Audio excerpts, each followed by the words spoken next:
आज माननीय जिल्हाधिकारी सोलापूर यांना आम्ही पीक विम्याचे काही शेतकऱ्यांना पैसे मिळाले। मागच्या वर्षी गारपीट झालेलं होतं आणि त्याचे पैसे मिळालेले नाही।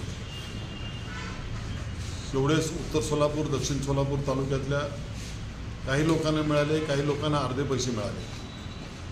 माननीय जिल्हाधिकारी साहेबांना हे त्यांच्या निदर्शनास आणून दिले।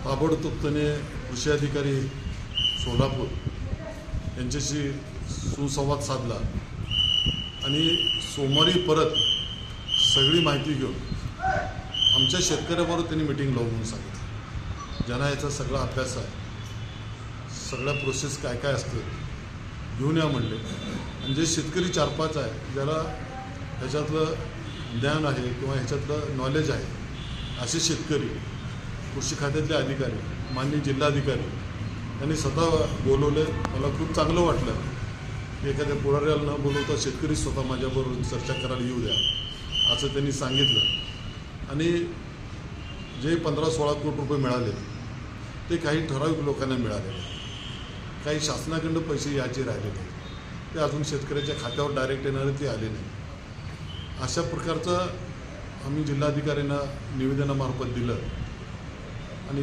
जिल्हाधिकाऱ्यांनी लगेच सोमवारी किंवा मंगळवारी आपण मीटिंग लावू आणि त्याचं मार्ग काढू असं सांगितलं। त्यामुळं शेतकऱ्याची बाजू घेणारे, शेतकऱ्याचं कळवळा असणारे हे जिल्हाधिकारी आहेत। मागच्या 4-5 मीटिंगमध्ये मला लक्षात आलं। त्यामुळं अतिशय आनंद वाटला की अशा अधिकारी सगळ्या डिपार्टमेंटमध्ये असावं, ज्यांनी शेतकऱ्याचं काम करावं। ते MECBमध्ये असावं, इरिगेशनला असावं, महसूल खात्यात असावं। नक्कीच शेतकरी आनंदित राहील एवढं मी आज सांगतो।